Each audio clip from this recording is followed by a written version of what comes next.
grands enjeux qui vont toucher nos sociétés au XXIe siècle vont être véritablement déterminés par le prisme du changement climatique. Et l'enjeu de l'Atlas, c'était de rassembler dans un même livre l'ensemble des données de cette sorte de crise ou de transformation profonde pour qu'on ait véritablement, en quelque sorte, les clés en main pour comprendre ce qui se joue. Et quand on a les clés en main, on a aussi les clés de l'apport de ce. Anthropocène, c'est un terme qui peut paraître un peu bizarre, un peu difficile, mais en réalité, c'est plus simple que ça n'en a l'air. L'histoire de la Terre est divisée en grandes périodes géologiques.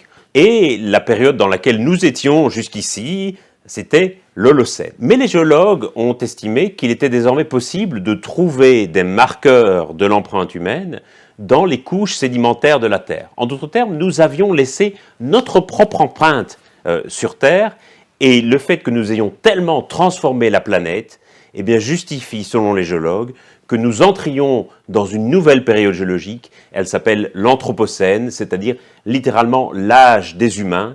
Et ce qui la définit, c'est que nous, hommes et femmes qui habitons la Terre, avons désormais transformé la Terre au point que nous sommes les premiers facteurs de transformation de la planète sur laquelle nous habitons. Et aujourd'hui, on se rend compte que nous avons tellement dominé l'environnement que la situation se retourne d'une certaine manière et que quelque part, cet atlas dans l'Anthropocène, c'est un peu une sorte de terre que nous portons sur nos épaules et qui risque finalement de nous écraser si on veut encore se lancer dans l'aventure de vouloir la dominer et la domestiquer. Aujourd'hui, chaque année, on investit 6% du PIB mondial, donc 6% de la richesse produite chaque année dans le monde, est réinvestie dans les énergies fossiles.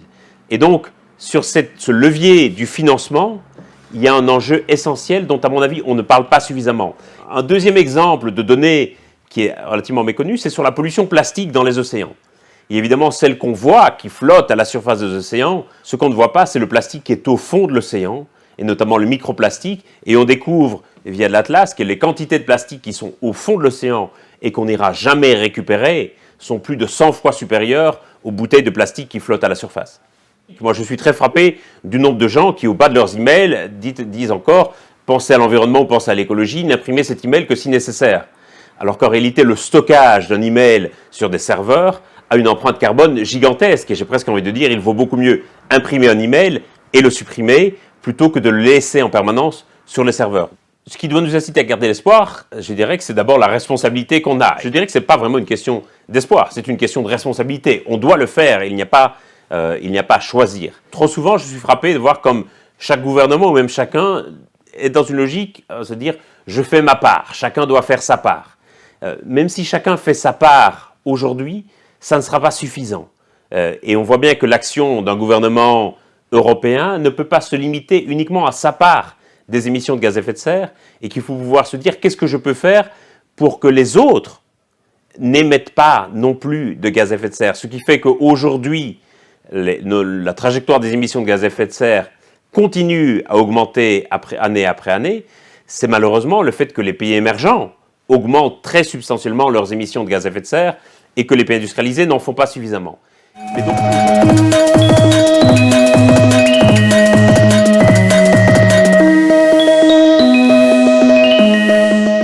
À partir de ce jour, l'humanité vivrait en quelque sorte à crédit sur les ressources naturelles.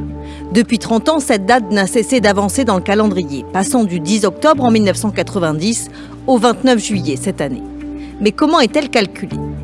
C'est une ONG américaine qui pose cette équation simple en apparence. Il s'agit de diviser la capacité de production de la planète, sa biocapacité, par l'empreinte écologique de l'humanité. Mais sa méthodologie a été contestée par des scientifiques, car le calcul ne prend en compte ni les ressources minérales, ni les espaces nécessaires à la biodiversité, ni la plupart des déchets rejetés par l'humanité, comme le plastique. On prend en compte aussi dans les calculs d'empreinte écologique la capacité à absorber les déchets, mais le seul déchet qui est vraiment pris en compte, c'est le CO2. Donc, alors qu'il y a tout un tas d'autres déchets qui sont produits.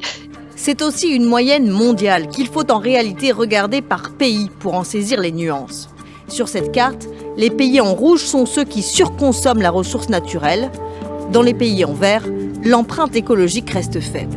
Malgré ces imperfections scientifiques, le jour du dépassement atteint son objectif, alerter chaque année le grand public sur l'urgence à sauvegarder les ressources de la planète.